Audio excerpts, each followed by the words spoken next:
This is a guest essay by Adam Hummel, a writer in Toronto.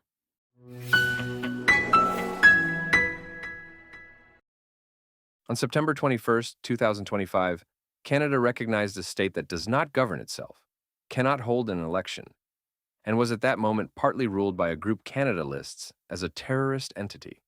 Prime Minister Mark Carney called his recognition of so-called Palestine a step toward peace. 9 months on, it is fair to ask what it actually stepped toward. Begin with what the recognition was supposed to buy, because Carney did not simply recognize Palestine. He recognized it on conditions. The Palestinian Authority would reform its governance. It would hold general elections in 2026, in which Hamas could play no part. It would demilitarize. And in the quieter briefings around the announcement, two more conditions surfaced, the ones that matter most to anyone who has actually read a Palestinian textbook or a Palestinian Authority budget. The Authority would scrub its school curriculum of the material that teaches children to hate and murder Jews and glorify martyrs. It would end the payments it makes to the families of people imprisoned for killing Israelis, the policy the world has learned to call pay for slay. These were not decorative requests. They go to the center of why a Palestinian state has never functioned, a leadership that has not faced its public in 20 years, an education system that manufactures the next war, and a salary structure that pays better the more Jews you kill. Carney attached his recognition to fixing exactly these things. He told us recognition was predicated on them. Predicated? What a lovely word. It means the recognition was supposed to depend on something. Perhaps he would even apply some pressure to making sure those things happened. Surely rushing recognition through at a time when a war is raging while innocent hostages are held in terror merits something. So let's check the something. Anything? On the curriculum, an Institute for Monitoring Peace and Cultural Tolerance in School Education Review of the 2025 to 2026 Palestinian Authority textbooks. The very textbooks published in the month Canada recognized Palestine found that they continue to incite anti-Semitism and violence, glorify terrorism, reject the two-state solution, and erase Israel from the map. On the payments, the European Parliament was asking in March 2026 whether the Martyrs Fund had genuinely ended or had simply been rerouted through renamed welfare channels. With a draft Palestinian constitution poised to write the whole thing into the founding law of the state, Canada had just blessed. On the elections, the most concrete promise of all, the Palestinian Authority's own deputy foreign minister said within 2 weeks of recognition that there would be no vote while the war continued. Not a delay, but a condition on the condition. None of it was met. Not one item on the list. Imagine our surprise. Now, a generous listener will object that these things take time, that you cannot rebuild a polity in a season, and that's true. But it is also completely beside the point, because the real tell is not that the conditions went unmet. The tell is what Canada did about it, which was nothing. There is no monitoring mechanism. There are no published benchmarks. There is no progress report. Hell, there's not even a condemnatory tweet from Carney asking the Palestinians, what's going on? The letter from Palestinian Authority President Mahmoud Abbas, whose term was scheduled to end in 2009 but never actually did, that supposedly contained all these binding commitments, was never released. It was withheld, we were told, out of respect for international diplomatic relations, which is a diplomat's way of saying, don't look in here. No funding was paused. On the contrary, the money flowed toward the Palestinian Authority, not away from it. $10 million for reform and capacity building. Tens of millions more in development assistance. All of it traveling in the opposite direction from any pressure.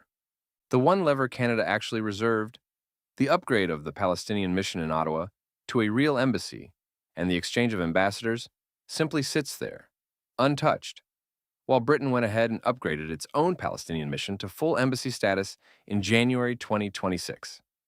Canada's mission in Ramallah remains what it has been since the 1990s Oslo Accords, a representative office, no embassy, no ambassador. recognition in the abstract, and the old furniture everywhere you actually look. If you want to know what a government truly believes, do not read its announcements. Read its readouts, the dry little summaries it issues after a phone call where no one expects anyone to be paying attention. I read the one from May 7th, 2026, the most recent word from Carney on the country he recognized. It said, quote, "Today, the Prime Minister, Mark Carney, spoke with the President of the State of Palestine, Mahmoud Abbas. The Prime Minister expressed Canada's deep concern over the continued humanitarian crisis in Gaza and reaffirmed its opposition to Israeli settlement expansion and settler violence in the West Bank. He emphasized that unilateral actions undermine prospects for a lasting peace.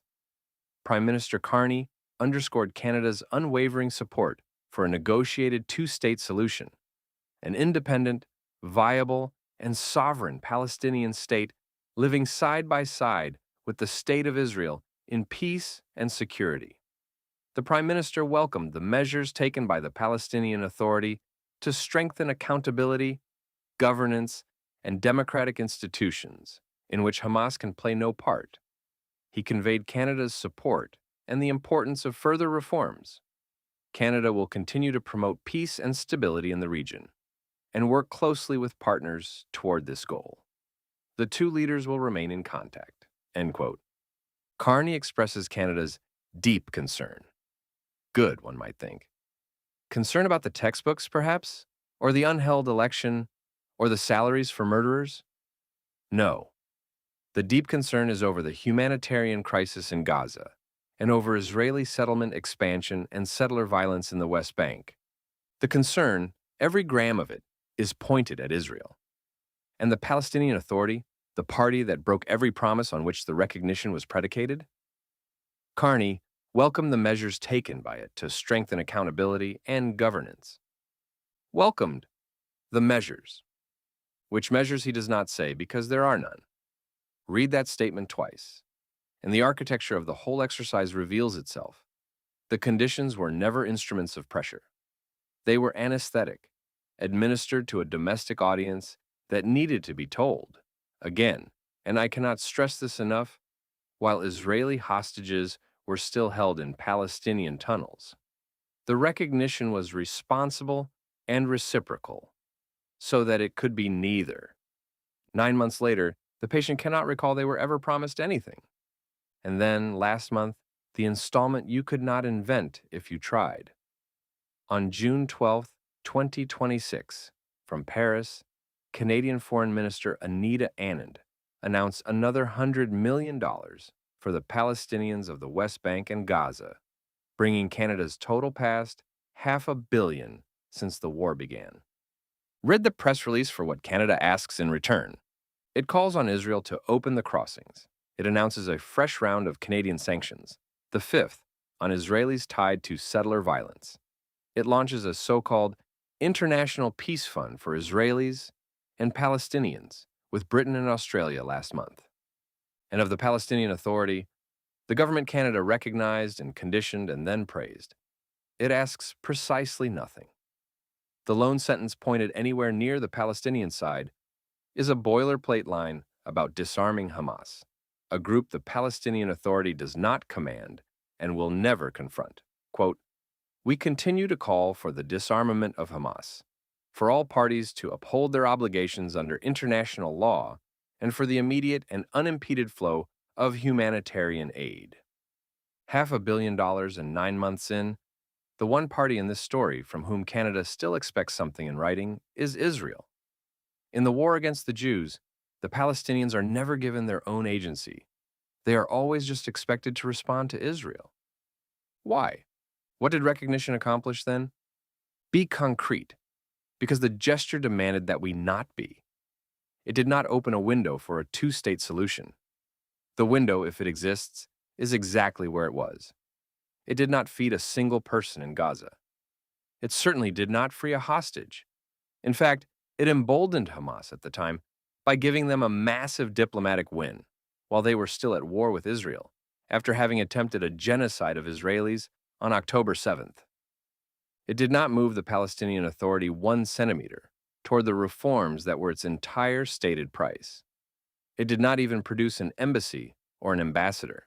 The most basic furniture of recognizing a country, the things you do in an afternoon when you mean it.